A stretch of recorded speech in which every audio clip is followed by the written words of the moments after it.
Welcome to the Everyday Magic Podcast. I'm Anya Rock. And I'm Dr. Sophia Trivena. We've been best friends for 25 years, united by the belief that no matter what life throws at us, we can always find the magic. Join us every week as we dive into our most intimate conversations about sex, money, intuition, and building our company, Sofanya, a merger of our names and the best of us. Hi. Hello. Hi, So good to Nicole. see you. Yeah. So we know each other from years. How do you know each other? From a mastermind. Yeah, Of we were part of a course. mastermind together. And Nice. what was that, 4 years ago now? Must have been. Yeah. Yeah. Yeah. And the last time we saw each other, we were here in Austin. Yep. And I've had many a reading with you and just it's been amazing, and watched you blossom and grow and flourish with human design, and also your very unique lens on it of bringing it to business and entrepreneurship. And it's been really fun to watch. And now Sophia gets to meet you. Thank you. Well, first of all, thank you for that. I receive all of that. And it means a lot to me because I love and admire you so much. And I'm so excited to get to finally meet you. I've heard about you, been watching you for so long. And I know I'm so excited about what you two have going on together that I'm thrilled to be here. Thank you. Us too. We're thrilled to have you. And, it's interesting because at that mastermind 4 years ago, I feel like we were both on the precipice of trying to figure it out and figure out how you're going to take your wisdom and turn it into an offering and bring it to the world. Was that? I had an offer. I had all of that together. It was more about how am I going to get it out there in a bigger way? It was more, I think where I was at that time was very much because we met in Rebecca's mastermind first. I was thinking about Danielle's. We actually met doing Rebecca's and we have pitch club. She's one of our visibility. She's one of our guests on our podcast, and she's now our PR agency for Sofanya as we launch. Amazing! Yes. I didn't know that she was doing that for you. That's amazing. Mm-hmm. Yeah, we met in Rebecca's mastermind, and I think at that point it was more about me. I have a lot of confidence in certain ways, and in some ways I didn't. And my big growth edge there was really being seen on a bigger level. Really stepping up and saying I deserve to be heard. I have something unique to say. I think I was just getting to the point where I felt like I had that and I was starting to own it. And I was like, all right, I need to put it out there. And I remember Rebecca took us through an exercise at the retreat. And she was like, I want you to claim something. Tell us where you'll be at the end. And I said, I'm going to be a top voice. I want to be one of, if not the top voice for human design. And I'm going to claim that right now. And I'm excited to say that I'm not the top person in human design, but I think when it comes to business and human design, many people, I'm on that list. Yeah. And that's a very exciting and more thing. importantly, you have a unique lens on it. What top, who decides, but you really, I think, have a singular voice and you really bring your perspective, which I wonder if that's even harder. I think so. And thank you for saying that, because that is what I pride myself on. And that's kind of what I teach my clients to do too, is it doesn't matter what you know. It's what do you think about what you know? And what's the perspective there? And how can you shift people? Because something like human design, especially that was founded by a man who's been dead for a number of years and who had very strong opinions. And there were there are fundamentalist human design people. And then there are people who've kind of taken it and made it their own. And I think one of the things I break clients out of from the start, or my first phase with them a lot of times, is I want you to get out of the mental game of human design. So can I just say, I knew nothing of what you spoke of, what you just talked about right now, but I have always bounced out of having human design. And I went to the Gene Keys, which came afterwards. And I'm a Gene Keys guide. Okay. So I went into that, and I've spent an entire month going day by day through my entire Gene Keys, and I did it twice. And long story short is, and when anyone would say, well, what about your human design? I'm like, there's something about it that's so masculine and rigid, I can't go into the field. Yeah. And I did not know what or why, nor did I have any time or bandwidth to figure it out until this moment that you're saying this. And yet when I felt into meeting you and having you on the show and human design, and when Anya talked about it, I'm like, I don't get that same energy. So what are you doing different? Well, one, I've been swimming in this human design pool for, over 6 years at this point. And I don't think I'm a 5-1, which is what you are actually. That's the profile. So we have the same profile. Wow. And as a 5-1, I think what we're meant to do is we are meant to, so we're fixers. We love solutions. Oh boy. We love to, but we love That's a yes. Yes. And you're a 2-4, which is like almost, it's weirdly like a harmonic opposite. Oh, weirdly? We're opposites, but we also have this same kind of resonance too. It's That's just why we work together, one. Complementary. Yes, it is a complement, but it is something where you look at each other and it's like, oh, we're different. Oh, we're different for sure. But there is a harmonic, like an energetic resonance between them. I find her different and fascinating. Yes. Yeah. And it all is so endearing to me, yet I wouldn't want to do any of it. Well, the 2 is a natural. There's just something like, and you've always had that. Too? That's a 2-4. You're a 2-4 and I'm a 5-1. Yeah. Okay. And I remember when I met her, I was like, I knew she was a 2-4, or when I found out you were a 2-4, I was like, this makes sense, because there is just like a natural flowy way to her. Almost like 2s are like water. Oh, sure. You know, there is this, like, they're the dancer, they are the natural. We flow together. We can roll up for 25 years. We can get up in the morning, meet each other for coffee and not part ways to the next day and sleep over and do it all again the next day.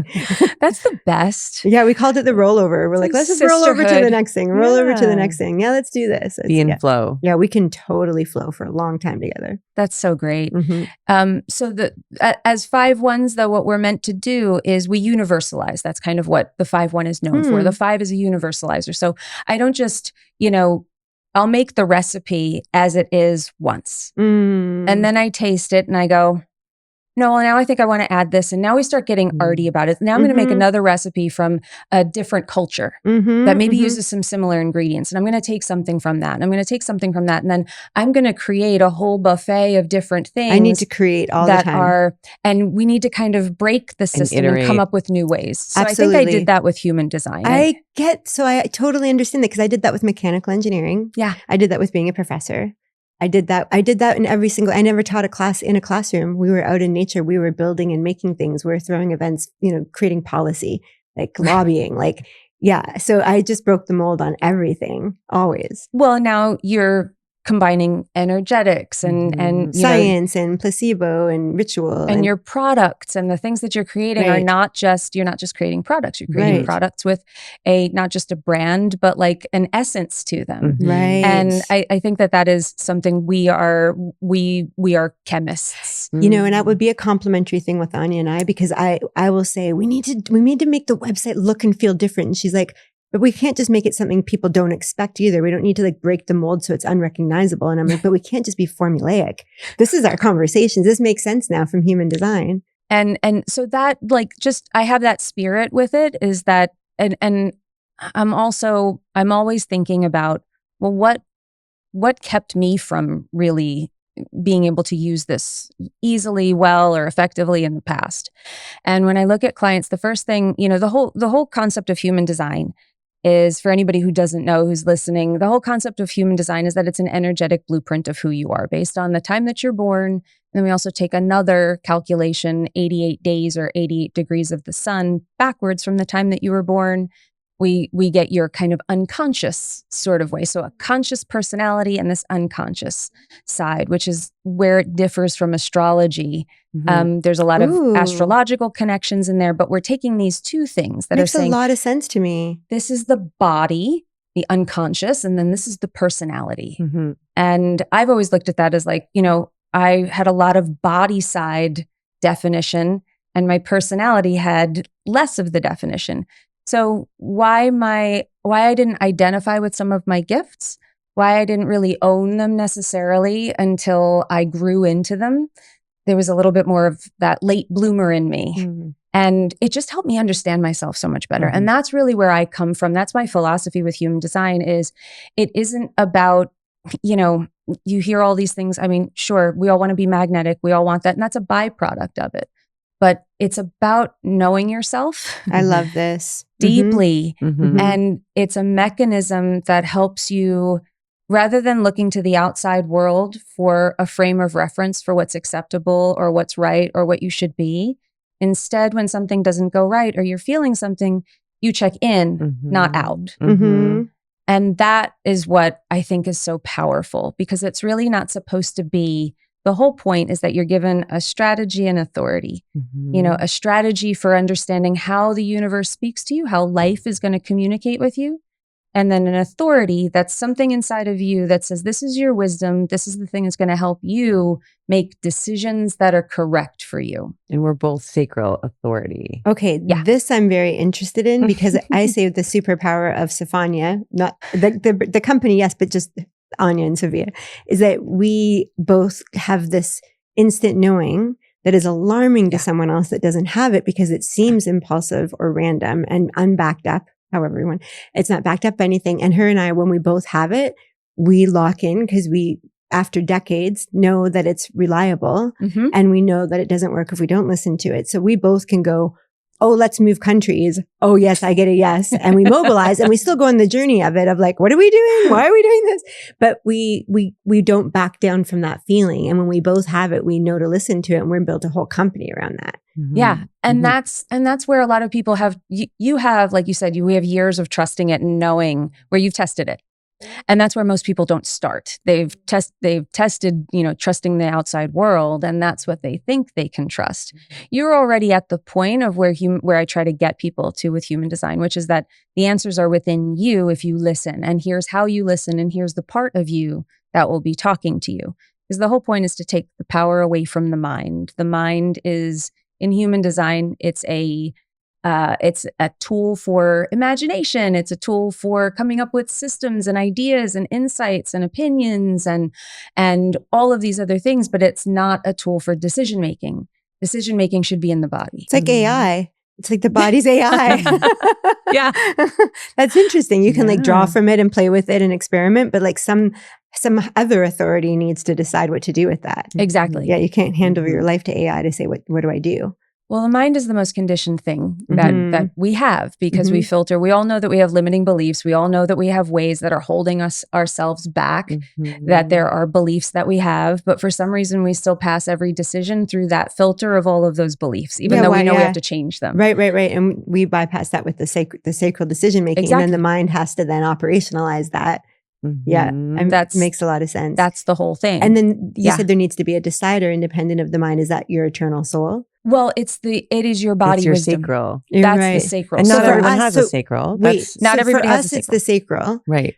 Other people. I'm emotional. Okay. So mine is, I get a sacral yes, but I have to wait because my emotions are kind of happening all the time. And there's just another frequency layer for me where that yes could be clouded by an emotional moment. So I had a client who, he was emotional, and he was in a low point of his emotions. That puts dark glasses on you. So everything looks dark, and people don't really realize this until they start to experiment with it and see that it's happening. So he panicked, and because he was in a dark place and his glasses were dark, everything looked dark, including his finances. I've had clients like that. I've had clients like that. Yes. And then he sold stock and bought gold, which was not a great decision to make. So that's why we wait, because the dark moment, he came to me after and told me what he did. And I'm like, we wait for making big decisions that are a big commitment of any sort of resource, time, energy, money. And he was like, yeah, I realized that after. How long do you have to wait for usually? You wait until you have clarity, until you know. Which is something that I remember when I first started with human design, I was like, well, how long do I wait? And everybody wants to know. And it's like, and there's some people that will tell you because they're people pleasing you and they want to satisfy you. And they'll say, well, like 3 days. And I realized that all of those people didn't have emotional authority who told me that. I was like, that's not how it works. Once I realized it, I was like, I can feel when I am in a clear space. And that is worth so much because I know when I'm not. When I first met my guides, the very first thing they told me in that first meeting, there was a number of things, but one of them, they each told me something individual. One said, you know when you know, and you know when you don't know. And I have a course on intuition, and it's literally the whole first module is remembering a time you knew, and walk yourself everything that made you know that you know. Yeah. And then a time that you thought you did, but you didn't, and what you missed. so that the next time you can at least name if you know or you don't know. I think it's an incredible start. And we kind of know right away. Mhm. We still have the journey to go on of accepting that and trying it out and making sure that reality supports it. It's not just a iterative step towards something else. Yeah. Like it could be just a part of the journey, but not the destination. So we go on the journey and then keep, saying sacral the whole way through. If that makes any sense. But Are I think you it's a manifesting generator? I'm a generator. You're a generator. So yes, Okay. she's a Manny Gen, manifesting generator, and I'm a generator. How do those two work together? If you don't mind jumping to that, I'm curious. They work great together. So the difference between a manifesting generator and a generator is manifesting generators tend to be, I'd say that generators are more warm and fuzzy, and manifesting generators can be slightly a little bit more intimidating sometimes, or have a bit of a denser aura if you want to get energetic, because there's a manifester plus generator element to manifesting generators. Manifestors have a dense, repelling, closed aura. So we have a little bit of that. Generators have this big, warm, enveloping aura. We have a little bit of that as manifesting generators too. So we still have that like sparkly, moving, exciting aura that a generator has, but the manifestor part kind of maybe makes it a little bit denser. So that can sometimes feel a little intimidating to people. It can sometimes feel like, you're laughing. Do you find that? I'm like, how could you be intimidated by me? I don't understand at all. Well, but yes, I get it. Yeah. But it's not a bad intimidation. Yeah, I think, and it happens. Yeah. Yeah. And intimidating can also be fascinated by you as well. Right. They're right. drawn into it because there is a boldness there that sometimes turns people off and sometimes is drawing people in. You're putting out the bold codes. Yeah. She's owning the bold codes for sure. Letting the chips fall where they may. Absolutely. And when we don't own them, they are not right. Nobody likes it. Right. It's like she needs to own it. The world needs her to own it. And everyone transforms around her because they're inspired or responding to it, or if they're not capable of that, then they're wrestling with that. But it's great to have the bold codes out there, I think. It's important. That's exactly it. Yeah. And then we can be a little bit more multi-passionate, and not that generators aren't multi-passionate because they're humans, but manifesting generators, part of our path is to do lots of things. So like I was an actor, and then I worked on Wall Street, and then I had a software company, and now I teach human design. You're like that, Anya. It doesn't make sense, right? But it does. Like I feel like every step along the way, I would say that manifesting generators, we're walking this like weird path nobody gets. We're picking up rocks along the way and putting them in a bag. And someone asks you, why'd you pick up that rock? I'd be like, I don't know. I just like it. I just like it. I just like it. And then you dump out the bag of rocks at the end and you're like, holy shit, they all fit together. Yeah, so you're a Manny Gen as well. I'm a Manny Gen. Interesting. So you know this well. Do you have a generator around you that you co-create with, or? I do not. Okay. I'm surrounded by projectors. So manifesting generators, we tend to move fast. So projectors are very good at telling us where maybe we're wasting energy. They're really great with generators and manifesting generators because they pick up on that sacral energy so sensitively. But generators are usually like teddy bears. There's just a warm, loving energy to an aligned generator that's their magnetism. Is that people are just like, I just like you. Attracts. Yeah, it's just a there's like a big warm hug kind of vibe. Actually, every one of my clients, and I'm not for everyone, but who I am for my clients and the men that I've been with, one thing they always say is, I feel so safe with you. I feel like you're never going to judge me. I can tell you anything. I'm not going to get a prickly from you. Yeah, and it's true. Yeah. Your generators generally are more easygoing than manifesting generators, but these are all generalities. Obviously, every person is different, but usually that's what we see. Fascinating. It's funny that we've never compared our human design charts in all these years. I had this aversion to it that I spoke to, but I don't have it with Nicole, and I don't have it in this conversation we're having. I think it's really powerful and valuable and important. You were saying something else you saw in my chart, actually, if we keep going down that path. You said I'm a clarion or something? Oh yeah, your Incarnation Cross. So human design gives you kind of a theme. So based on your sun and earth gates on the conscious side, on that personality side, and then on the unconscious side, the body side, we take the sun and earth and we put them together to get this like life purpose theme, so to speak. And the clarion is made up of, your sun gate is the gate of intuition. Oh, so wow. it is the most psychic gate and intuitive gate in the body graph. So that's what leads your cross. That is kind of the main piece. There's the gate of shock, which is, can kind of mean you're meant to be courageous.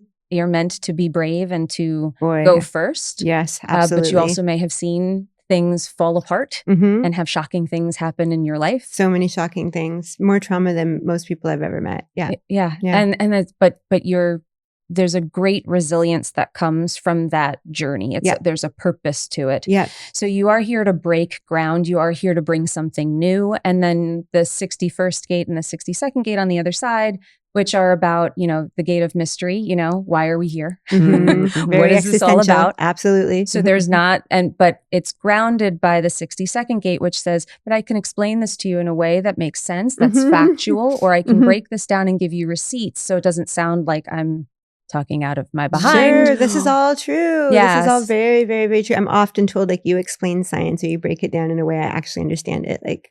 Our friend Anuka, when we were in Toronto 20 years ago, was like, how does a windmill work? And she said to this day, she's like, I still remember exactly how you explained it. And I got it.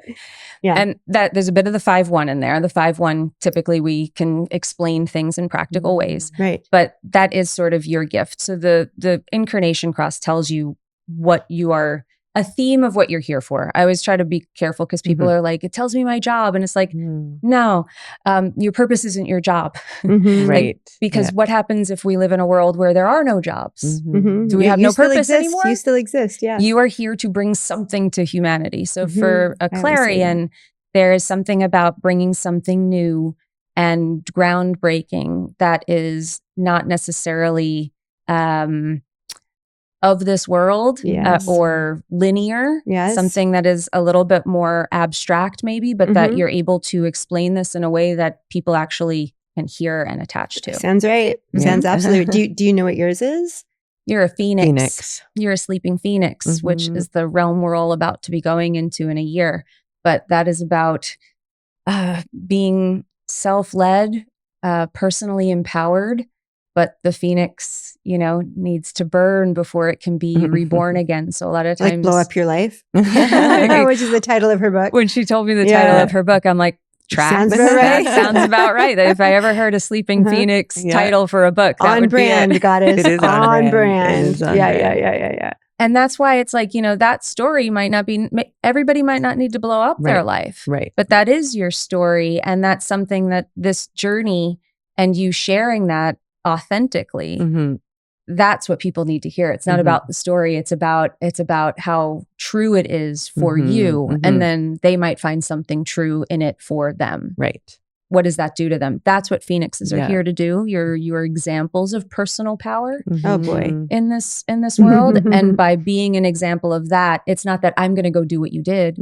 It's that I'm going to feel empowered to do what's right for me. Yeah. She was bold in her way. I can be bold in my way. Exactly. Yep. And apply it to my life in a way that makes sense for me. And do those two work well together, or doesn't I don't believe that any of them don't. It's just like understanding each other is what helps you work with each other. Yeah. I think alignment for individuals makes people work well together. Well, and understanding, right? All of these tools we use, Christina Luna, who's an astrologer who you do your podcast with. You guys do a monthly podcast together. She joins me for like 2 years now. I think we've been doing that. I adore her. I worked with her for 2 years and she worked with us. And she read both of our charts. And what I think is that using these tools allows us to know ourselves better. And then we're like, oh, that's why you do that. Or, oh, that's how this all fits together. Yep. And I've heard so many people, whenever they get their human design for the first time, they're always like, oh, I understand myself in a way I didn't. Oh, that makes so much sense. Yeah. And it's like, it's just another lens.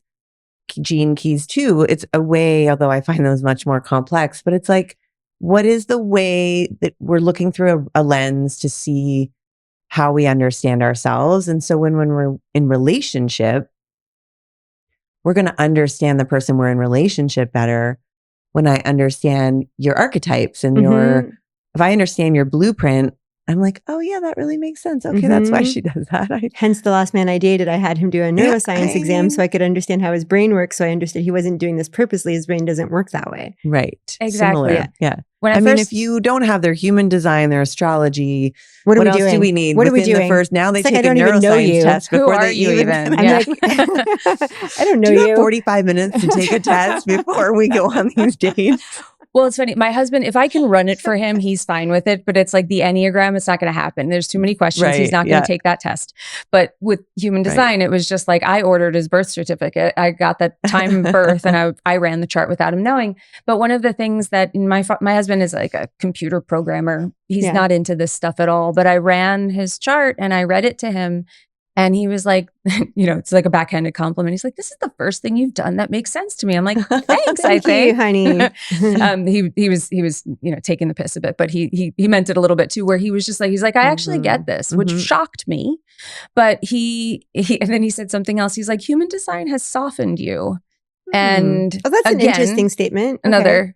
Another backhanded compliment. We tease each other, but I know what he meant. It made me less judgmental, and not that I thought that I was a horribly judgmental person before, but I think there is something about, well, one, if you think that you should be like everybody else, then you think that everybody else should be like you too. There's something in you. I think as humans, not cool. Even if we don't want to, or we're not meaning to, I think that there is sort of a reflex to just think that, oh, well, you should think like me. You should be like me. Right. Like even on an unconscious level, like I wouldn't have done it like that.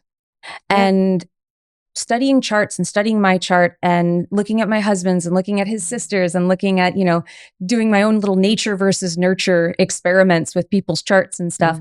It made me appreciate the fact that we're all unique, truly unique, and we are wired differently. My husband is a projector. I'm a manifesting generator. That's a very different energy. Projectors are not here. He does not have the same sustainable energy as me. My son is also a projector. I know if I didn't know that about him, I wouldn't be meaning to be a bad mom, very conscientious about how I parent. But I don't think I would have known I was making a mistake because when we took him to Disneyland this summer.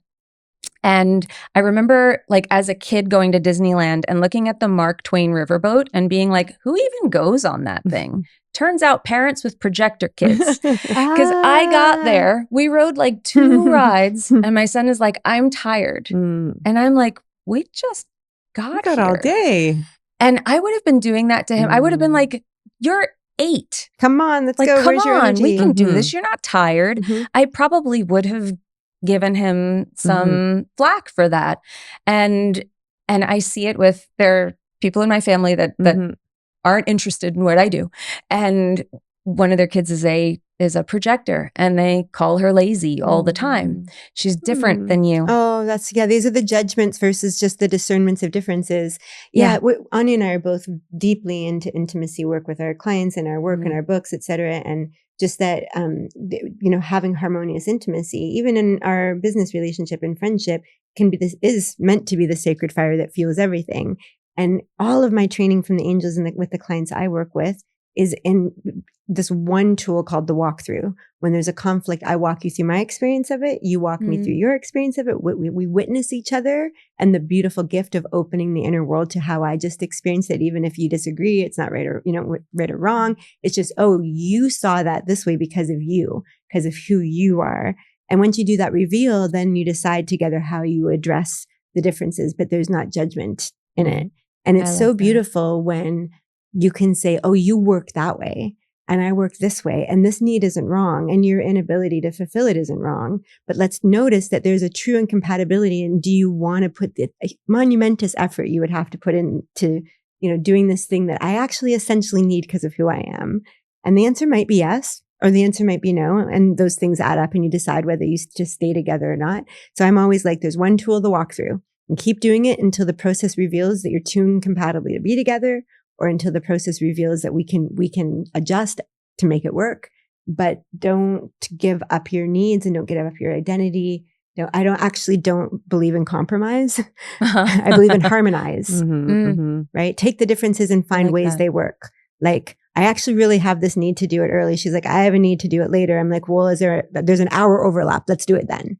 right? So, the harmony can Yeah. make it work for both of us in a way that's creative, made a third outcome that includes everyone's needs. But we also often have to reveal them to ourselves and each other to be able to do that. And I think human design, as I'm understanding it now, is an incredible tool to do so, along with neuroscience cognitive tests. Yes. And I mean, you brought up like the gene keys. Gene keys, I'm a gene keys guide. I don't think I could teach human design if I hadn't gone into the gene keys. I get it. Because it is a softer, I see them as the masculine and feminine. I do too. I had access to that. There was more of a feminine field, even though a man brought it forward as well, my understanding is. Oh, but he's a soft man. Yeah. Like he's an artist.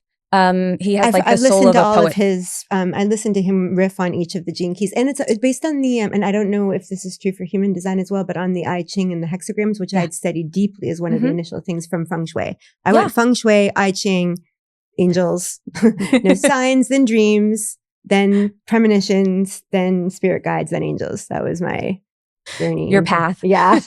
Yeah. So the I Ching really resonates with me in the trigrams, which I understand the gene keys maps onto. So again, I always feel like when we are working with ancient methods, there's been thousands of years of human intention that have imbued power into those notions and insights and tools.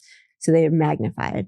Exactly. And Richard Rudd, his birthday his birthday is, I think, a day or two before mine. Oh. So we have this same gate, which is the I Ching hexagrams translate to gates in human design, translate to gene keys and gene keys. They're all the same. I didn't know this. They're all synonymous. I did not know this. It's just different interpretations of what those mean. Okay. So he and I have the same sun, which is very much like in the ethereal plane. It's the last of all the hexagrams. It's the 64th hexagram, which is the archetype of being an artist, like the artist's mind.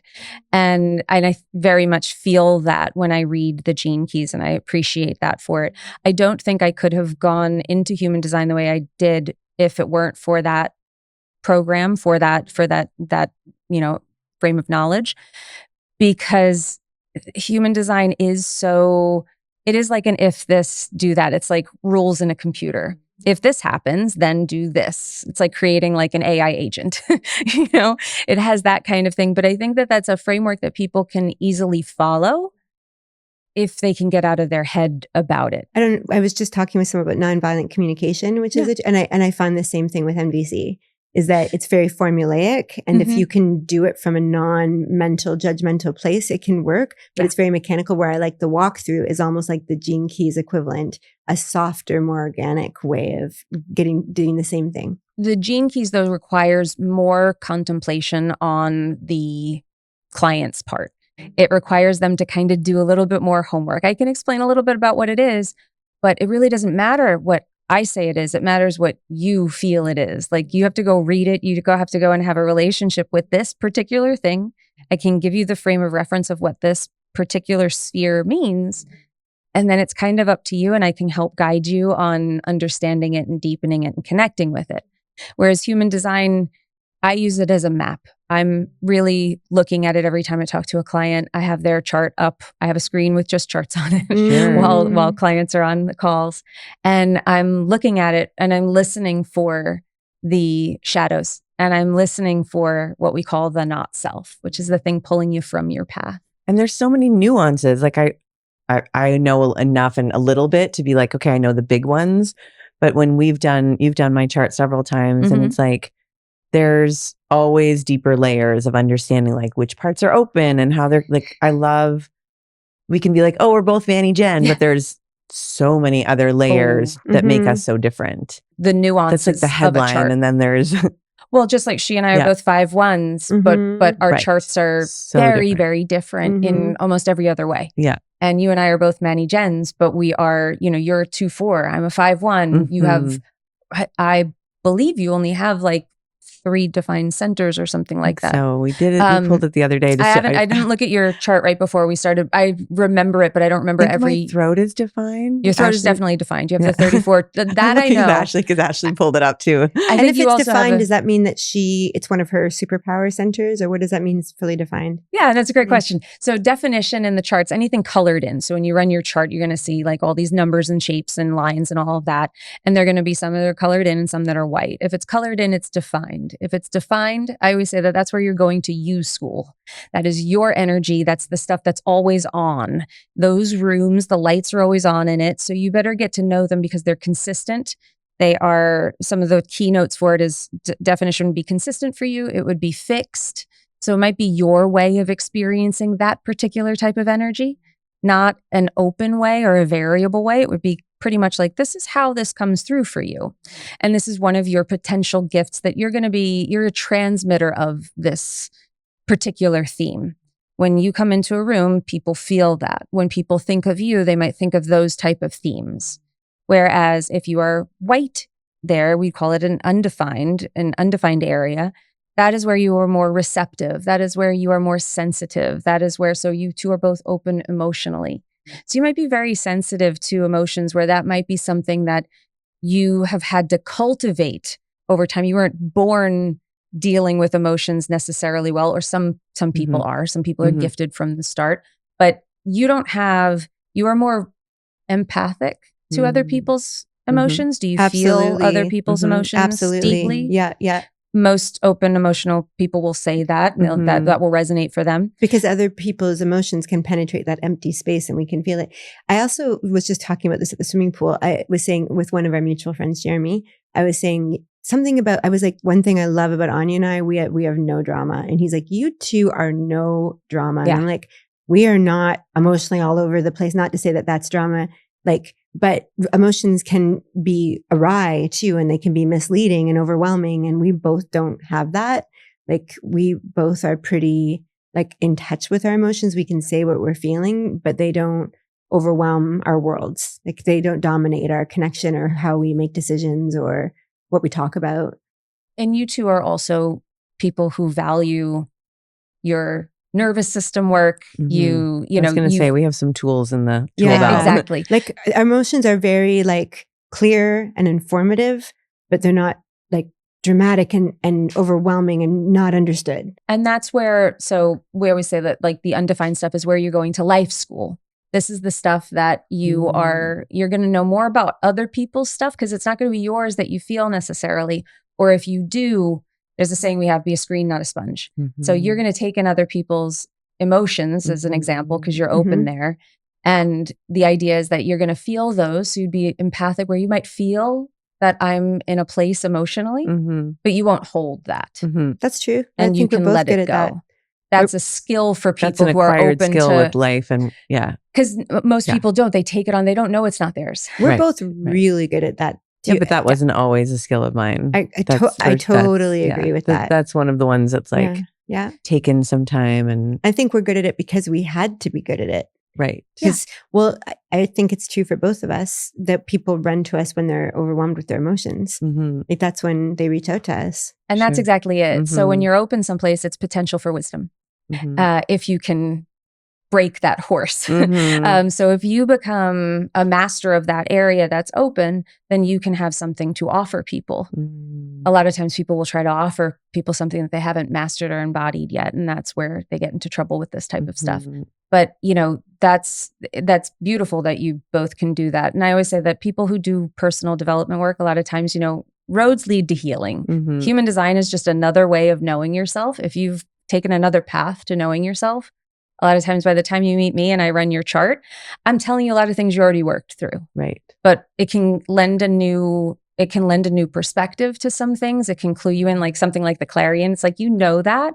But I think sometimes it can even just give us a little bit more permission, or it can give us a new perspective on I never thought about it like that. I've actually wondered sometimes if that whole trailblazer part of myself is because I had to trailblaze from trauma when I was younger and break out of things that other people didn't have to break out of. I wonder if I just repeat that because that's what my trauma programmed me to do.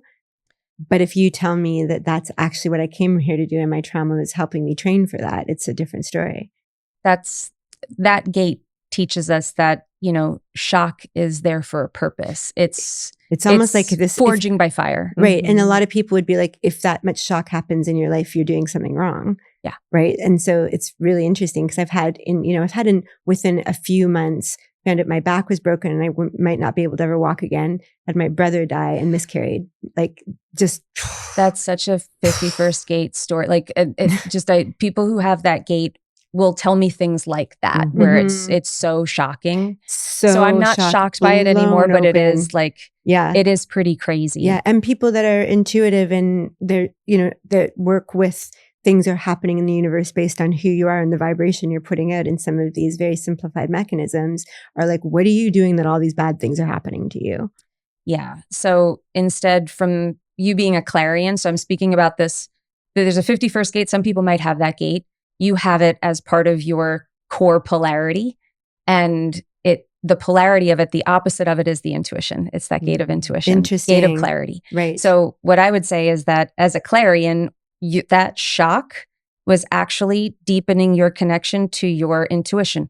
Or not. Not everybody rises to their potential. It did. But right. that's what it's intended to do if you go with it as a gift. Yes. Right. And that totally happened. I was so blown open that I met a whole nother level of angels and was able to access information that was like way beyond anything I thought any human could do. And then I needed to like learn to work with that huge amount of access that I could download entire divisions of a, global organization to the detail. Was like, okay, I'm going to do this. And this is incredibly cool. I'm not doing this. And this is crazy that I can do this. Right. So I'm like, but I'm so blown open that I kind of don't care because I'm so traumatized by like all those shocks. Well, I can't walk. I might as well do this. Exactly. Yeah. Like I'll cling to whatever I can, that is expansive in the face of everything literally being blown apart. Like that level of trauma. Yeah. So interesting. Such a different lens and so powerful to see it that way as a superpower and not a you're doing something wrongness, which I think a lot of spiritual perspective can bring if it's not understood.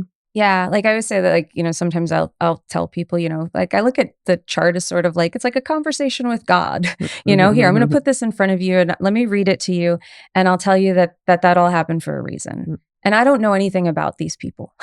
I don't know their life. I don't know their life. I don't know what they've gone through. I just start saying, things like, they might have had shocking things happen to you. You might have been traumatized. But what that is doing is 51, it's an Aries gate. It's fire. It's forging by fire, that these things were here for a reason. And so many people cry in these readings because it's like you're reading their story. And I'm like, so it takes away the stories they had about their story. Exactly. Yeah. And that other people put on them because from their lived journey, if that happened to them, that means this.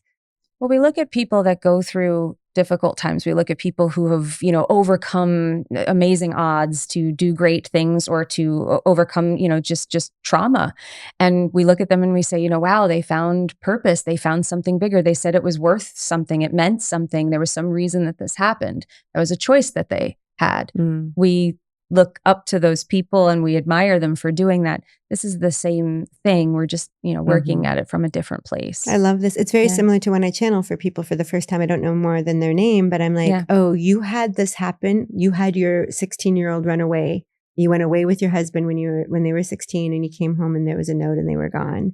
And I need you to know that you made a contract with your daughter that she was going to run away as a teenager no matter what, but she picked the parents that she could stay with the longest because you would ask nothing of her. And the second any parent asked anything of her, she was going to leave. If she was 10, she was 12, and you made a contract that you would not ask anything of her as long as possible. And I get that it was the first time you ever asked anything of her. And this woman broke down and she was like, it was the only time my husband ever said, while we're gone, do this. Wow. And so just the freedom. And then the crazy thing is this woman opened her door one day and her daughter had left a child on the door. So she's raising her granddaughter. Whoa. Oh my goodness. Right. And she was having such a hard time fearing this granddaughter she was going to raise her and she was going to leave and having no choice but to pour the energy into the granddaughter. And I was able to say, this granddaughter doesn't have that same contract with you. So, and this is an opportunity to do it with someone who won't leave. And yeah, it was to be able to share that. Wow. Is the beauty of the work we do. Yeah. And I can't imagine having a regular job at this point. Like, it's like, I know when you can do that, Yeah. Here's your Excel spreadsheet, or can I tell you about why, the trauma that you lived through was actually forging you? The trauma, let's slow that. That's the trauma you lived through was forging you, not your mistake. You did something wrong. you're not doing it right.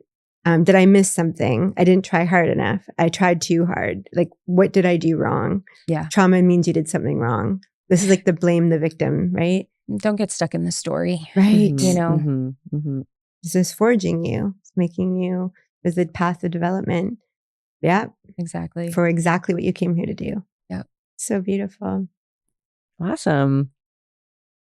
Love this. Like, I love the crossover of like how, right? It's like, well, as we were talking about, like all of these ways that intuition, even today in the, the last few episodes of conversations of seeing how the people we're surrounded with we're really all using different tools, but with the same path of like awakening people to their own wisdom and asking them to use the tools that are we have more tools at our fingertips than we've ever had. But as you said at the start of this, to look inward. Yeah. We have so many tools that could draw us out. And really, these are the tools that say, you actually have the intuition, you have the knowing, and you have permission now more than any generation to follow that intuition, to follow that wanting, that yearning, and let it show you the path. And I love that, like, it shows like yours that are giving enough context and real life experience and examples of this being a way of life that you can follow.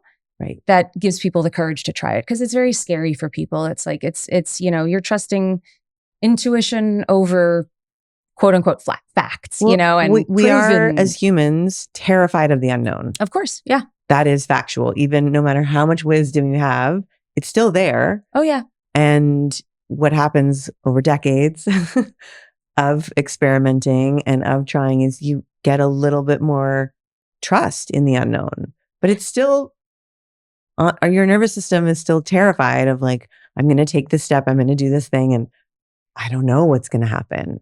Exactly. And I would say like all of these tools and stuff, all drains flow to the ocean. It's like if you start 8 billion doors to the same room, I exactly. say. Yeah. So I mean, like, whatever you're using to get there, if it's bringing you home to yourself, like you found the gene keys, you found channeling, like there's all of these different ways that we get there. Like, who cares how you get there? If you're getting closer to yourself and you're getting more comfortable with the unknown, which is where once you start playing with the unknown, you realize that that's where all the magic is. Absolutely. And people sometimes say like, how do you know which modality? There's this, there's that. And I always say, ask the universe, just be like, show me the modality that's best for me next, and watch which crosses your path. And then see if you feel expansiveness as you move towards it. Just go on the journey of asking and following and seeing what actually brings you to answers that are useful.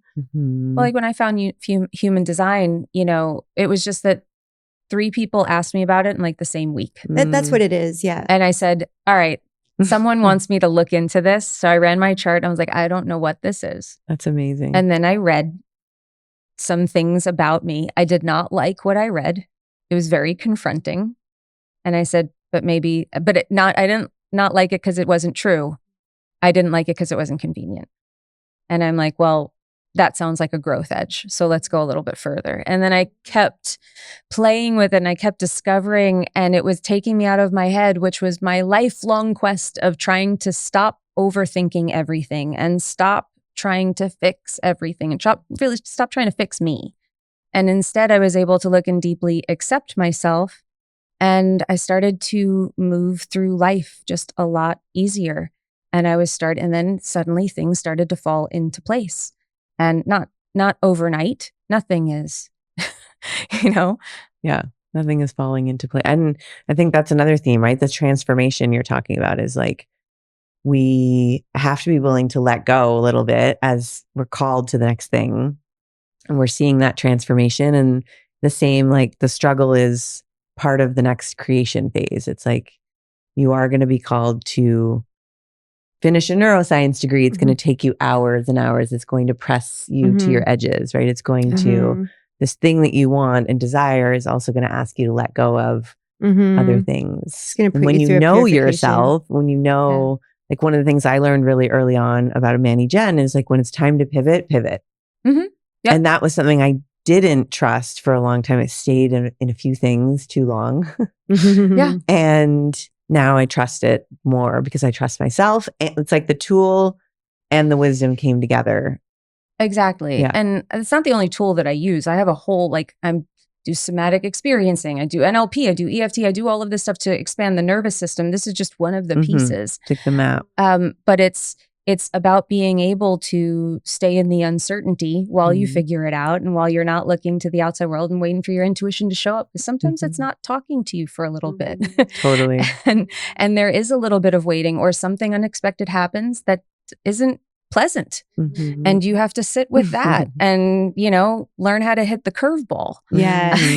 Yeah. My favorite tool for that is I have a little book called the Living from Inner Clarity. And it's like the things I learned, in a little handbook. The seventh ritual is this, I can call it a prayer or whatever. It's saying these words and it solves all of that for me. It's, please let me know the next step in worrying nonstop if I'm going to be able to pay rent or with what to do about my dog barking at all the other dogs all the time. Yeah. Asking for the next step. Let me know, let me recognize it, know what to do, and do so with ease and grace. And if there's nothing to be done about it, please remove it from my field. Love it. Because then I'm like, oh, I'm not even thinking about it anymore. I guess there's nothing to do. But what if I don't recognize it? And then what if I do recognize this, but it's too hard and scary?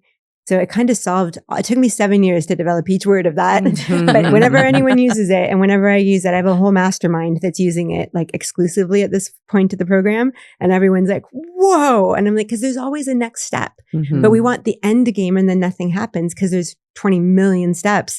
So as long as you ask for the next step, it could just be nothing, which means it just leaves you. Yep. Yeah. So anyways, I gift that one as well. I received that. I'm going to be taking that one. Into the modalities pool.